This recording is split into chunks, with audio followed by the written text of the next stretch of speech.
film explores the trajectory and the current position of West African music and dance in the UK and Europe. The arc of the narrative of this film reflects a personal journey for me, beginning to learn the music and the dance of West Africa, and in particular for me, of Guinea and Senegal, back in the late 1990s.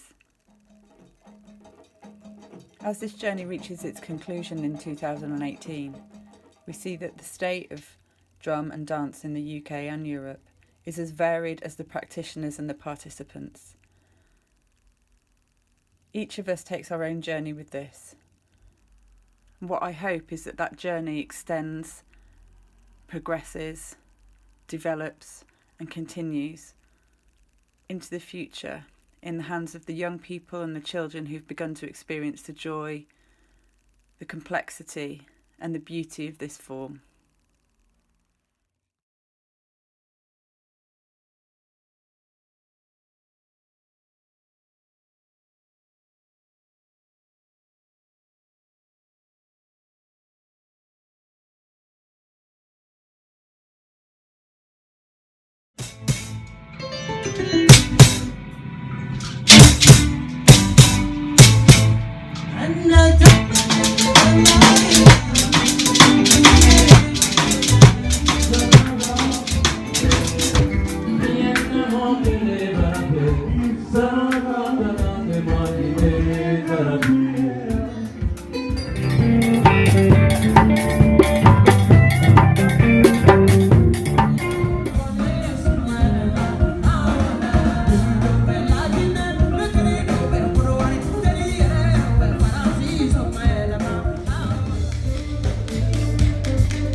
Hello, my name is Bathie Gueye from Senegal, West Africa.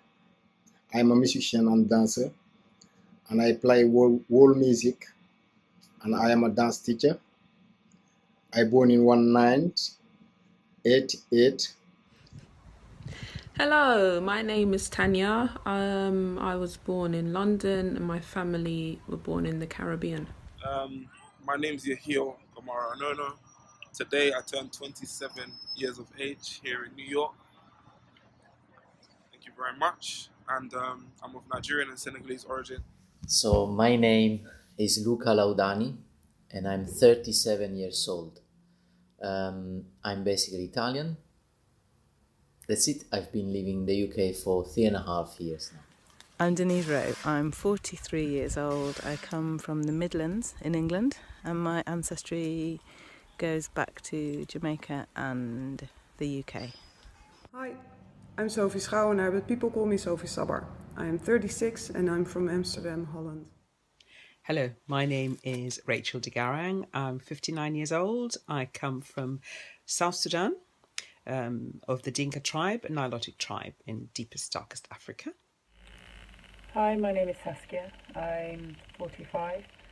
My name's Penny Avery. I'm 42 and I'm British Caribbean. Name, Alicia Davis, age 61. Hard to believe, I know. Origins, UK. My name is Adam Amer. I'm 36 years old and I live in Bristol. Hello there. My name is Robert I am 61 years old.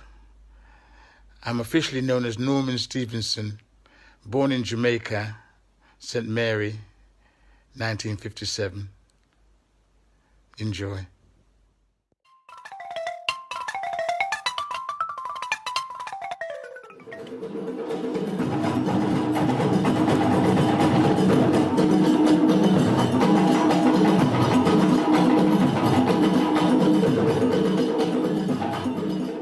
My work is with various forms of Western and Southern African dance, combined with contemporary dance and environmental movement. My work draws on various forms of Western and Southern African dance, combined with contemporary dance and non-stylized movement and movement in the landscape. And I started dancing when I was, I've always danced. I've always loved dancing. I started training in dance when I left university, and I've trained in Cameroon, Ghana, Senegal, Zimbabwe, and a lot of time in England. The style of music that I grew up with and was sort of taught was predominantly Manding music, but I had many teachers, many influences, partly self-taught, being between back home and also in the UK and the diaspora. So there are many master musicians that are around, so I was under their pupillage. But mainly the proper master that I had was Sidiki Dembele, as you probably all know. Style of music, West African specifically, and it really, for me it was like, probably as it was for you, it felt like coming home. I first learned in 1991. I think that's when I first came across West African music with Vincent. Do you know Vincent? Not sure. Right, so the next question is style of music or dance, and when or where you first learned, I believe. So I would say that I first learnt how to dance or about dance from home. Definitely that's been the greatest source of teaching, greatest source of learning, constant and consistent and most effective. My style of music is Sabar, and I fell in love with Sabar for the first time in 2002 when I was in Dakar, Senegal. My style of music and dance is influenced mainly from West Africa, but as I lived in East Africa, a lot of East African influences and Arabic overtones. I first learned to dance as a child with my siblings because that's what we did as a family, is we danced together. I then didn't dance for about 10, 15 years. And then in my mid-30s, I discovered or rediscovered dance and started my first formal dance classes in Bristol and joined a band and danced for about 6 years as the key dancer for FNAS, African Fusion Band. It's quite a while ago now. I've been involved in West African music and dance for about 25 years. My particular style is known as Guinean ballet. I began by learning the djembe and then graduated to the dance, I guess about 5-6 years after I started learning djembe. I first discovered the dance in Senegal, where I saw an incredible troupe performing the Ballet de Bougainville, and they ignited my passion for the style.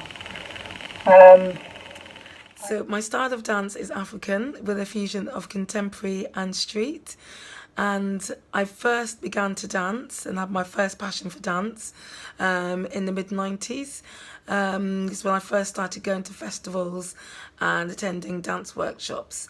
And especially the first one that I ever attended was with a dancer called Jamam, and this gave me my first inspiration for dance.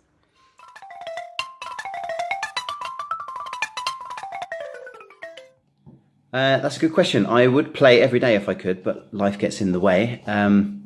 So it depends on the time of year. I definitely play at least weekly, and at other times of the year, I'll play several times, 5 times a week. Some of that will be teaching, some of it will be rehearsing, some of it will be gigging. So it's a mix. And I dance 2 times a week, do a class. And I play with my music 3 times a month, sometimes 2 times a month. And the dance, I'm doing it from Senegal. Third question. How often do I play, teach or perform? Well, I have got weekly classes in Amsterdam, monthly workshops throughout Europe and yearly cultural trips in Dakar, Senegal. So you could basically say that I teach and perform a lot. I dance regularly, a few times a week. I teach a couple of classes a week in term times, and I run retreats and courses, and I perform maybe 10, 12 times a year.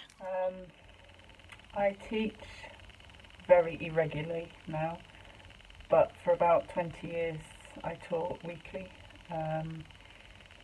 eventually teaching all over the UK and a little bit abroad.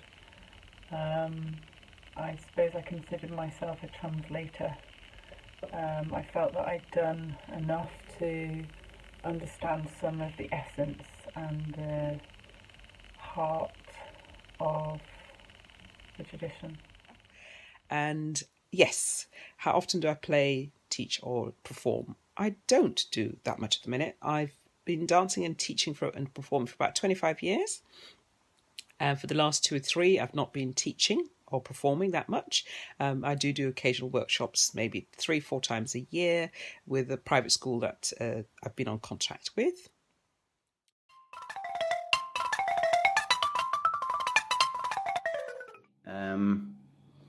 It's about connection, connecting with the people that you're playing with and playing for. It's about enjoyment, and it's about playing with the people that I like to call my friends.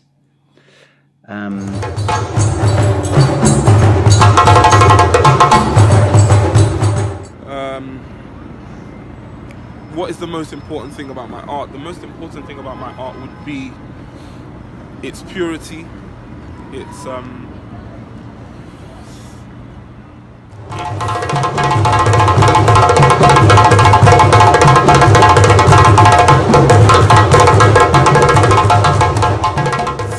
how will I say,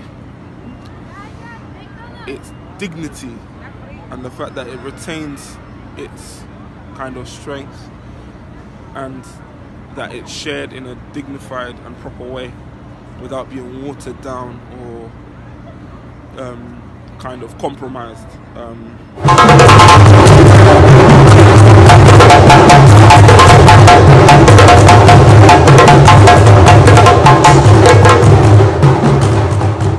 So I believe in communication.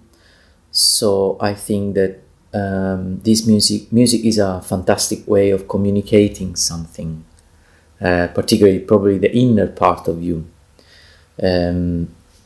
So through this music, the most important thing for me is learning and practicing the language that is part of this music, that is the foundation of this music. So this music, this West African drumming, is a language, and with different accents and with different variations across cities, across areas of West Africa. So this is a huge thing that I will never be able to learn completely, but I can learn bits of that, and then being able to communicate with bits of people from West Africa, and that's my main, the most important thing for me within my art or within my West African drumming passion in drumming and playing. For me, dance is an essential part of our health and well-being. It's the body's way of accessing truth and expressing truth. It's a way of giving thanks for being alive and connecting with ourselves and with each other and with the land and with the seen and with the unseen. Although it is difficult to survive as an African dance practitioner, I chose to stay with it simply because I fell in love with what it does for the human being, mind, body and spirit. It's such a profound art form, and I wish that a lot of people can get more exposure to it. I think the world would be a better place if we were to go for an African kind of like way of looking at life through music and dance. It's very important. It serves so many different aspects in the community. It's a social, for social happy dances. It's a spiritual dance. Yeah, and how they use the music and drum is just so unique and not known. And that's why I feel it's important for me to stay and share as much as I can about this beautiful form. Yeah. Me, dance as a black woman, doing West African dance is really about a spiritual fulfillment and a spiritual experience. So it's very much about the music, it's very much about the feeling, it's very much about the embodying of stories and rites and ceremonies that I cannot express verbally or indeed consciously, but I feel very, very, very aware of and feel that they're very present in my body, and that when I'm in a class, in a workshop with music and with a teacher, and when we get really into the flow and we get into that trance-like state where we start to really relax and melt into the music, then I feel that is what I'm trying to gain. I could be a much better dancer. I could be a fantastically levels further dancer. If that's what my goal was, I could go off and do what are they called? Intensive, I'm thinking in French, stage, intensive courses, go off to a country, get a teacher to be my mentor. I would love to do that. Unfortunately, this life doesn't really offer me that opportunity at the moment. However, I'm still very content with what I do get from it, which, as I said, is that spiritual process, that transition between a life that I remember but cannot enunciate, and ancestors and also future generations I feel is carried in my body, and that when I go to a class I have the opportunity to express fully. And that's what I always seek to do. I always seek in a class, when learning choreography or when performing, to really express that fully, whether it's really accurate, whether my kicks are really high, whether my turns are really on point, perhaps not. Whether I remember choreography, definitely not. But do I express myself? Always, 100%. My heart beats for Sabar. Being both a Sabar dancer and an anthropologist, I have always aimed for a connection between both disciplines. This reflects in my transmission, which is characterized by an integral approach of Sabar, as not just a dance, but a whole cultural genre, together with some of the most talented drummers from the heart of Sabar in Senegal, and with the greatest respect for this art form. Without oversimplifying or ripping it out of context, we bring people together in and around our Sabar circles, with respect, humor, precision, and determination. My method is clear and seems simple. Sing it, play it, dance it. It is all the same, what we sing, what we drum, and what we dance in Sabar. Knowledge of music is essential to dance Sabar, and the connection between music and dance is therefore central to our work.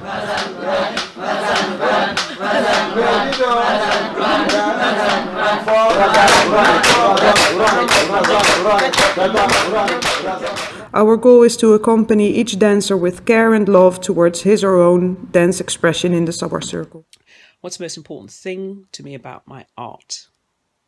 My art gives me health and well-being benefits. I love it. It keeps me young. It keeps me mentally sane and stable.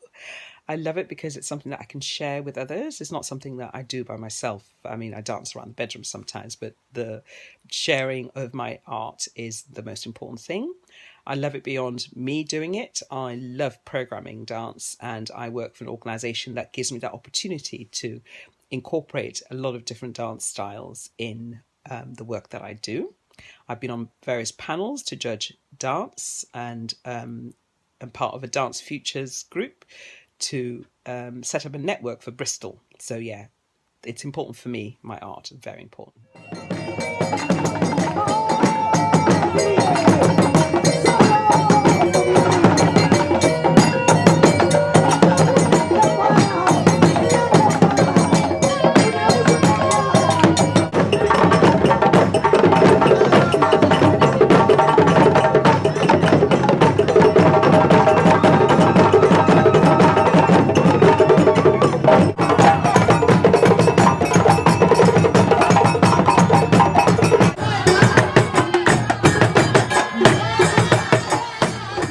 Alors moi, ce que j'ai aimé, ce sont essentiellement les danses de femmes au Mali. Voilà, ce sont les danses populaires où les femmes dansent sans restriction. Voilà.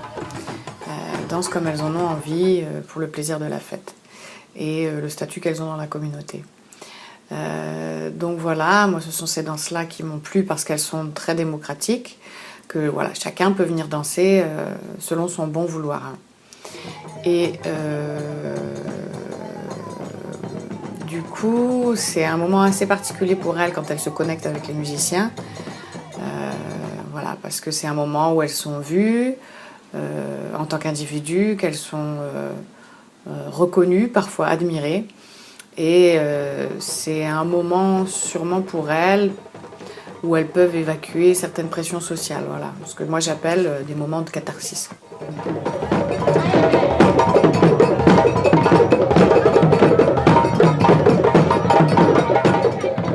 Lors de mes ateliers sur le solo, où je dirige mes danseurs à comprendre les codes entre la musique et la danse, et où je les amène doucement à rentrer dans le cercle pour s'exprimer, je me suis également rendu compte qu'eux aussi évacuaient une certaine pression. Eux aussi avaient accès à ces moments de catharsis, où les pressions, au lieu d'être refoulées, étaient évacuées sur place, directement, grâce au plaisir de l'instant partagé entre danseurs, avec la danse et la musique.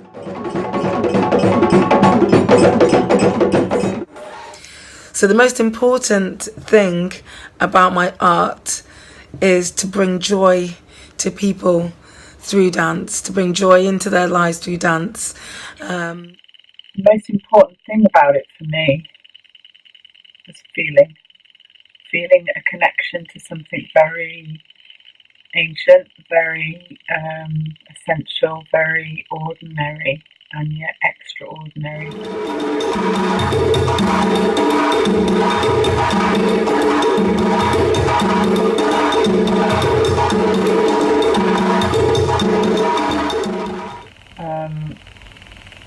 It's an incredibly emotional experience, an emotive experience to dance to live drumming, to understand it and be within it, and yet to lose yourself in it.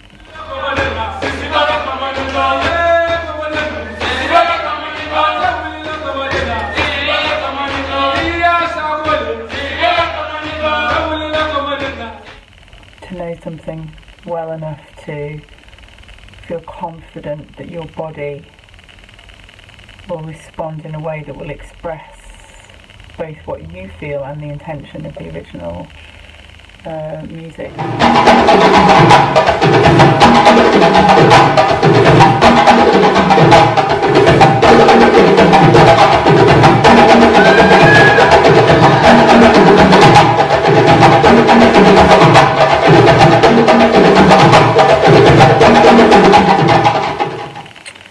It's also very what's the right word? It's a sacred experience and it's not yours. It's something which you have been invited, permitted to be part of. And as a white woman from the UK, I was deeply aware of the privilege of that situation and have always tried to do justice to that by working hard to get it right and by not overstating my claim to it. But similarly, I'm not afraid to describe myself as an African dancer because...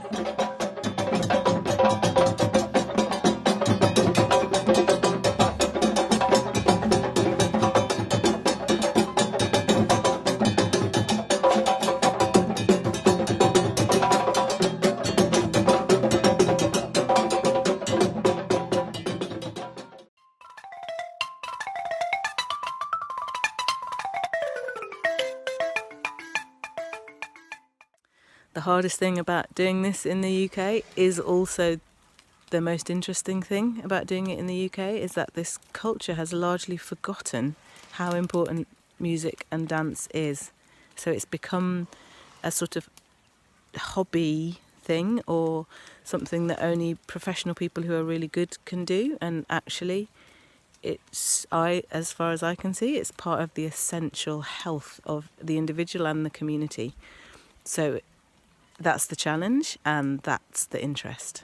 The level of which that we have of drummers and dancers. It's very hard to find people that you can continue to play with at a certain level. There's not as many musicians in the UK as there would be maybe in France or in the States here. So I think that's an issue. Also, I think maybe in terms of the point of view and the prejudices that and stereotypes more so actually that people have about our art form. The hardest thing about drum and dance in the UK is that it's scattered. There's no college and there's no establishment set up to make it serve the communities that lives over here in this country. So we're forced to have small independent groups, individual artists, all surviving, with no funding support most of the time, just to make ends meet. And with the schools not having it as something important, it's very difficult now to get work in schools. Probably 20, 15 years ago it was a bit easier, but it's just all got more difficult. So the future really looks bleak for drum and dance in this country, not unless we get some kind of institution that's set up to teach it correctly, and we bring all the scattered groups, the Ghanaians, the Senegalese, those from Congo, those from Burkina Faso, those from South Africa. If we can get a group of people or organization or college, then it'd be easier. But right now it's very difficult to survive. It's very difficult. When an artist becomes an African dance practitioner, they're actually sacrificing. They know they won't make a lot of money from it. So yeah, it's very difficult. The hardest thing about drumming and dancing in the UK, I think, is because it's still seen as a minority thing. In fact, it's got harder since I began, I think. It seems to be now seen by the young people as a kind of thing that middle-aged people do, whereas when I started, we were at the forefront, kind of pioneers, really, in a way.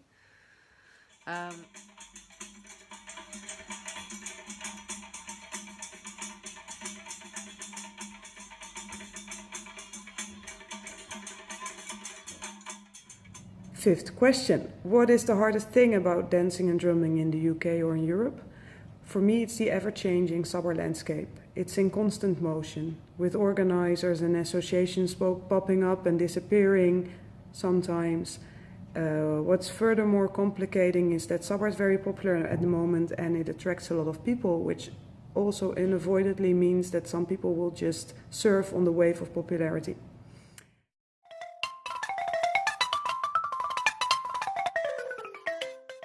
Yeah, I've had times of people thinking that I'm not black enough, and I've also had times of people thinking I'm not white enough. It's an interesting place to be in the middle. Face prejudice as a black woman. I have faced prejudice more as an older black woman of African origin than just as a black woman. I think the emphasis tends to go to offer teaching and performance opportunities to younger dancers and to Western trained dancers. And I'm not a Western trained dancer, or haven't been. I have done a degree in Western dance, but that wasn't to teach me to dance, because actually it doesn't teach you to dance. It teaches you about dance, about dance analysis, about dance history, and how dance is performed. So most of what I learned was about Western dance, about ballet, about contact improvisation, the kind of whole history of dance. And one of the best things was how to analyse a dance piece, which actually I can still apply. So yeah, but in terms of prejudice, more as an older woman. But as a black man, I think it's more just a stereotypical attitude that people come across with towards black practitioners in general, and also the way in which our art is taken. I've had a specific incident where someone was speaking and was saying very racist stuff, and but wasn't aware that I heard it, about our music and art form whilst that person was partaking in the workshop. But apart from that, not necessarily.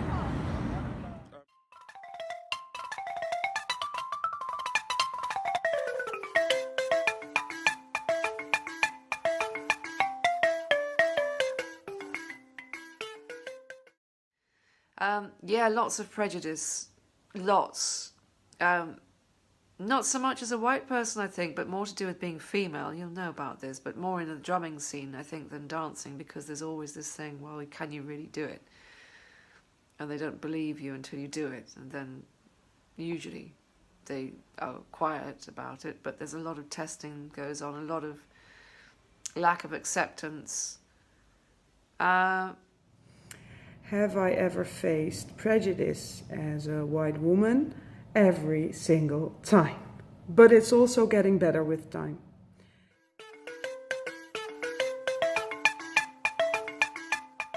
And also for myself, from a personal feeling, is to really express my inner self.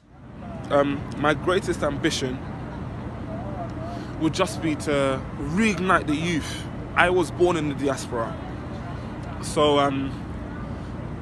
to see my fellow black youth kind of coming into their own with their culture, not just the kind of important aspects, or the popular aspects of Afrobeat and things, but coming into touch with their culture and realising that African roots where maybe 10 years ago you would have been bullied or picked on for being of African origin, as opposed to maybe the Caribbean or what would have been seen as popular.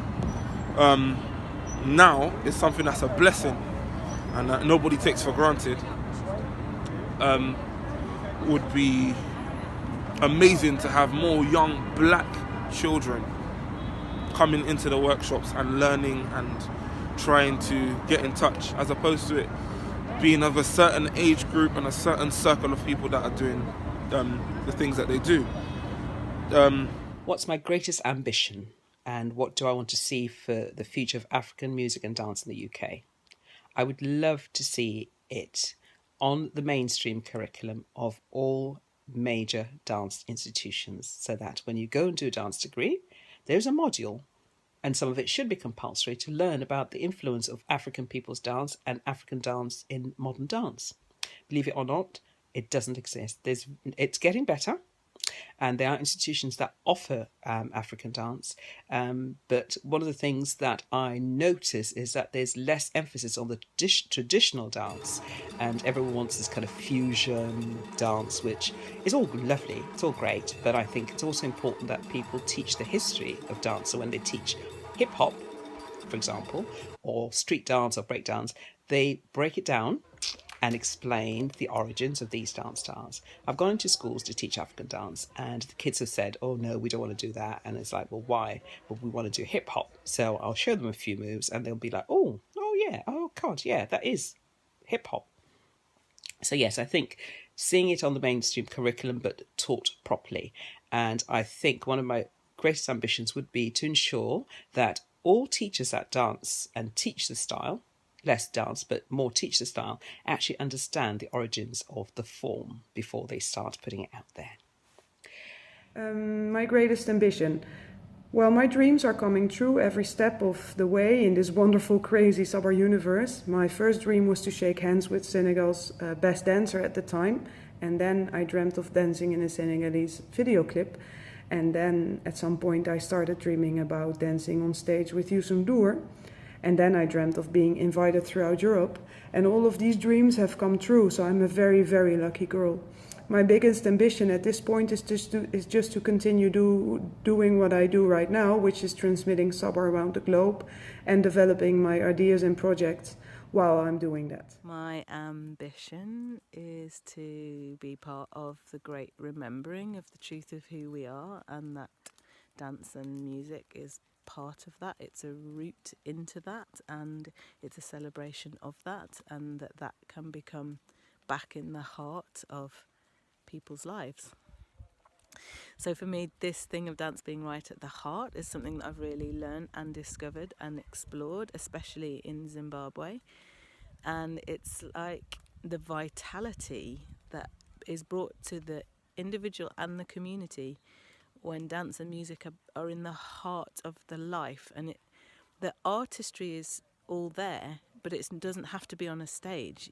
You can go to a ceremony and witness the most extraordinary music and dance, and actually it's usually more extraordinary when it's not on a stage. It's quite hard to replicate that in a performance setting because that's so false, and the true setting is the place in which we're there because we're there to connect with each other and to give thanks for life, and that's what dance and music are for, as far as I can see.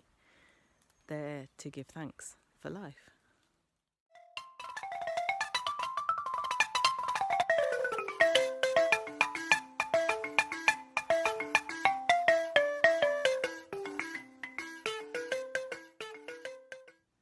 And has the genre been diluted or improved by Western influences? That's a tricky one. Because in many ways, I suppose the Western influence has helped to spread it more widely. I don't know. That's a really hard one to answer. Diluted. No, I don't think so, actually. I think that it's important that as many people get to see this kind of music as possible, and that if that means working with Western influences and Western musicians or dancers or whatever, then it spreads it, makes it more widely known. So I think that's a good thing. By so many European and Western people taking it up, I think its accessibility has improved. Not necessarily due to Europeans in general, but the fact that it's reached the diaspora and it's in these different countries. It's in the States, it's in Asia, it's in France, it's as much as it is in Senegal or Mali or Ivory Coast or Burkina Faso, it's there, or Guinea. But it has been diluted, and I do think with the amount of people and the mindset with which they take it up, I do think it has been diluted and has done somewhat of a disservice, not due to the fact that people are interested, but due to the way in which they approach the music. I think in the UK, sometimes African music and dance has been diluted. With this, it does bring a real fusion of different styles and genres coming together. Also, African artists do travel a lot to the UK to teach and perform, and I think that does keep its authenticity of its art form. I don't know whether this music has been improved or diluted by so many European Western people taking it up. Well, I think if there are, and there are, so many people, European Western people playing this music, they really need to refer to the best standards and trying to replicate, because that's what we do, replicate their music in the best ways possible, as I said, respectful way, and in the best also standards, at the highest standards. If you don't aim to that, if you just want to enjoy it, then everything is fine, but this music is being diluted in that way. Cannot really improve. It's just a personal pleasure, probably nice feeling to stay together with other people, but not really playing West African music, just playing music, which is great. And music as a therapy is something amazing.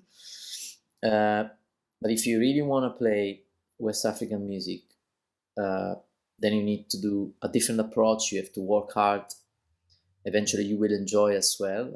You always enjoy if you really love this music, even when you work hard, like for any other discipline, and sport and music instrument. But it's only through this kind of discipline that we can eventually improve. I don't think I will, for instance, improve West African music. I will just copy it. But there are many, and interpret it, and of course I can play with my heart and give my heart through the music. But there are many fantastic musicians. I'm not a musician as a job. Music is not my job, but some European Western musicians, or even American, South American ones, they are learning African music as well. And so they are really improving this music by bringing different patterns from Latin music, from other music, into these instruments. So the music is evolving. And also West African players are learning those new techniques. See, for instance, all the new generation players like Haruna Dembele or D'Artagnan Camara. So there is a contamination between musicians which can improve this music, this kind of music, this genre. But in general, there is a risk of diluting this music if Western European people do not follow and do not take into account set standards as a reference. Also, I am seeing it like the people of the dancer and the black and white. I don't see that, because I see like the white, they are teaching dance, but they pushing forward our culture, and the blacks is pushing forward. So everything I can say is just like, it's amazing. So thank you so much.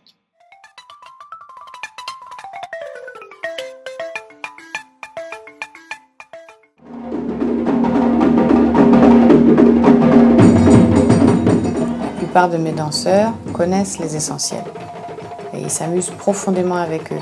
Ils ne se lassent pas, parce qu'à chaque fois la sensation du pas est différente en fonction du moment et des gens avec lesquels ils partagent ces pas.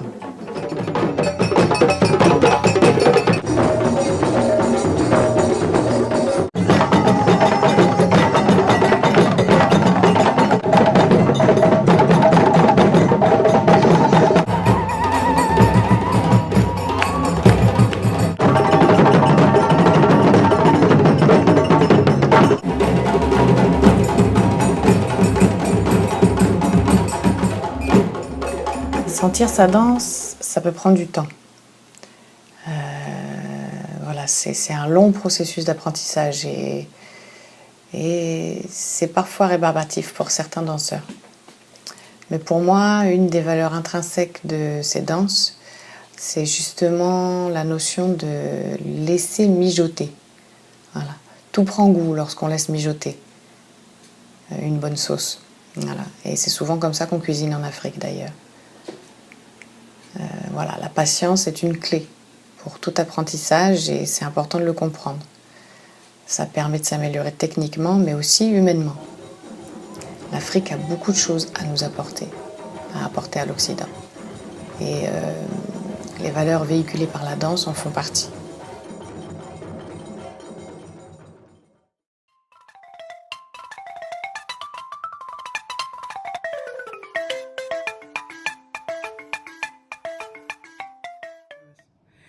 Do you think the genre has improved or been diluted by so many European Western people?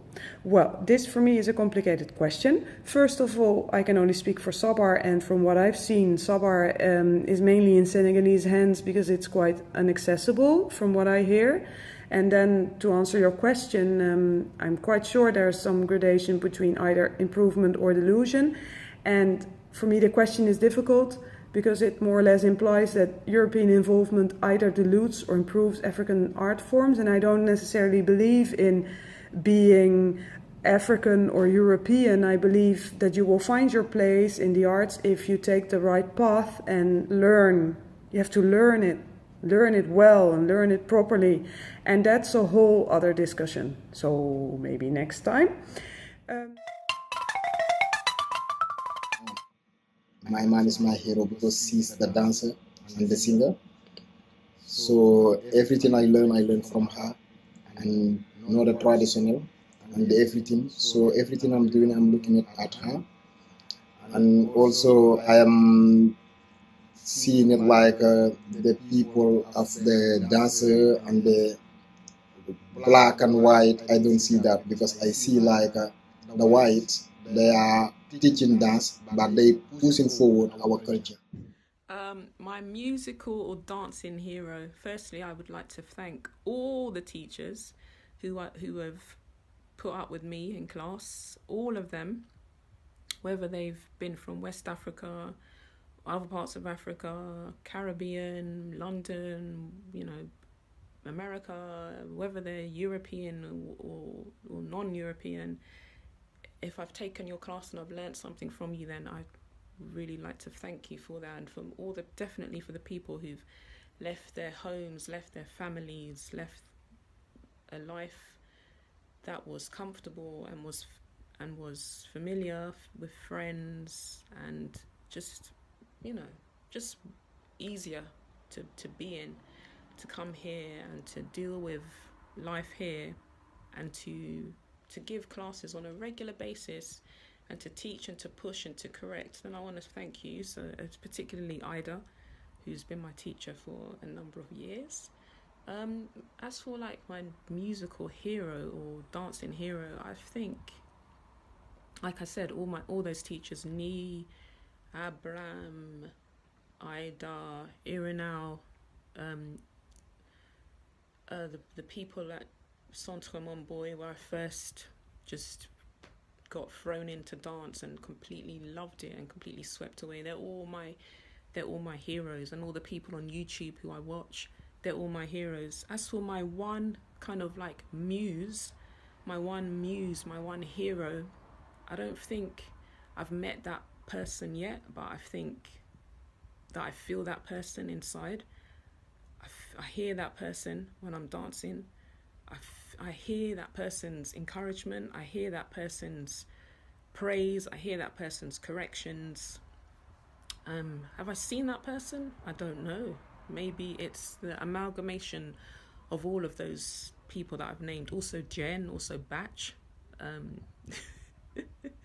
Yeah, so I can't name one person as my muse, as my hero, but I feel that person, and they are very present, and maybe one day I will meet them in the flesh. Well, I don't think I have a musical hero or dance hero. I'm sorry, I don't have one. I've got many. So how can I say just one and then forgetting about the others?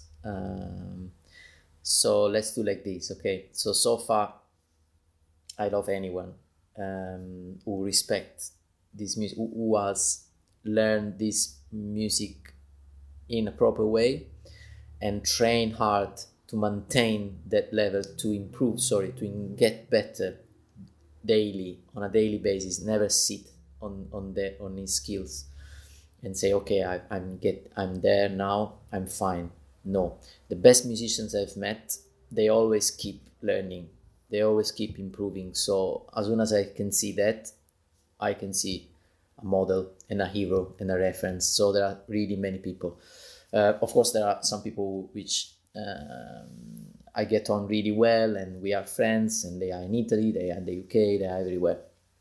But let's do like this. I'm going to Guinea for 1 month in between December and January 2018, 2019.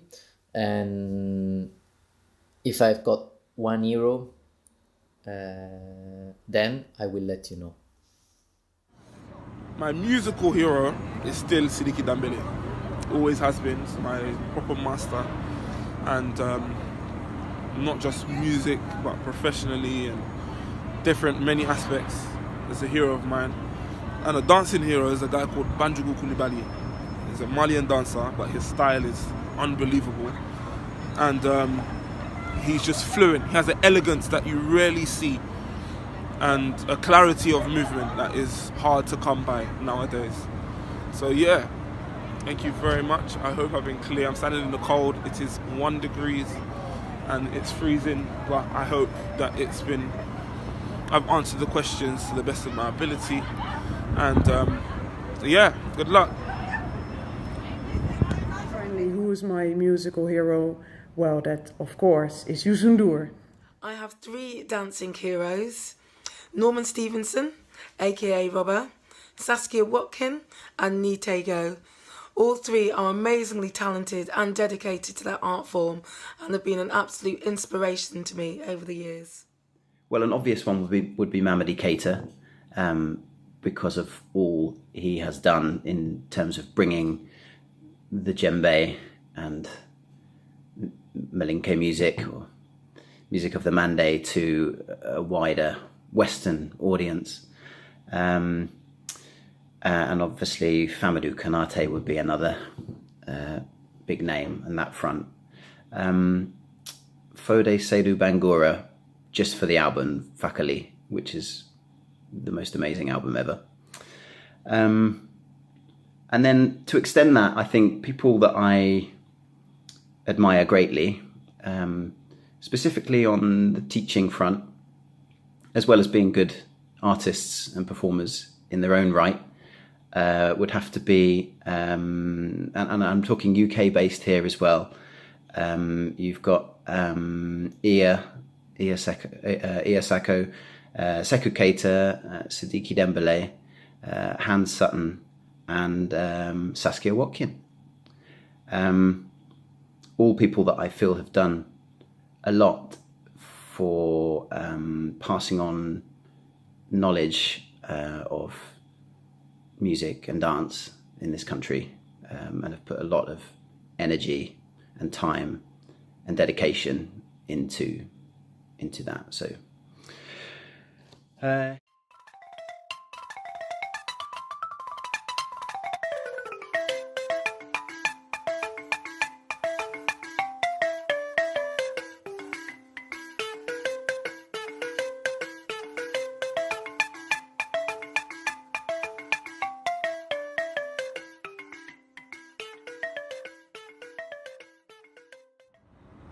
again, it ties into what do I see for the future of African music and dance in the UK. The future being, I really believe that the future of African dance and music in the UK should be with African people and African youth and African communities pushing that agenda, and it being easier for us to practice what is rightfully ours. What do I want to see for the future of African music? Well, I hope that more and more people will dance and drum and play music because it's good for humanity and it's good for the planet.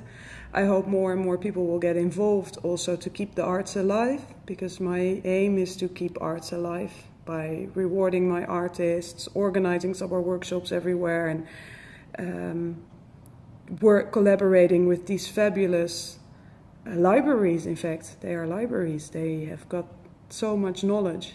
And I wish for the arts and the artists to be honest, wise and generous. And the true setting is the place in which we're there because we're there to connect with each other and to give thanks for life, and that's what dance and music are for, as far as I can see.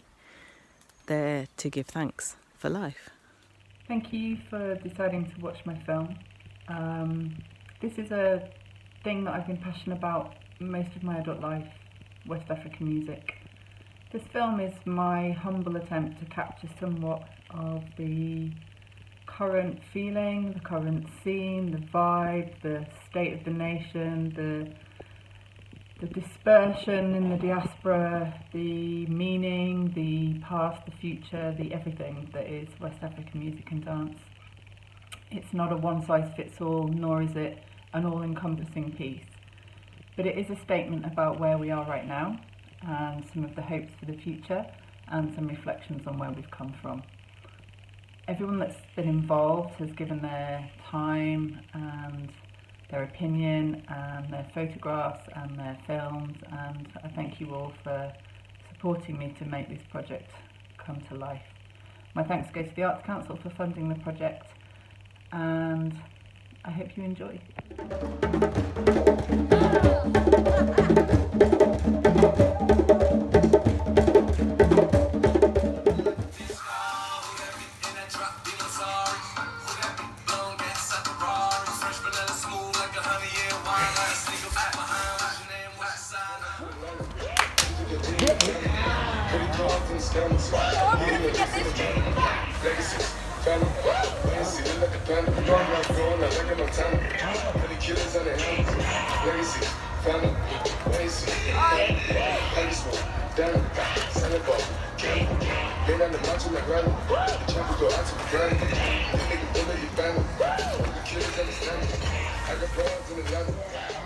Nice.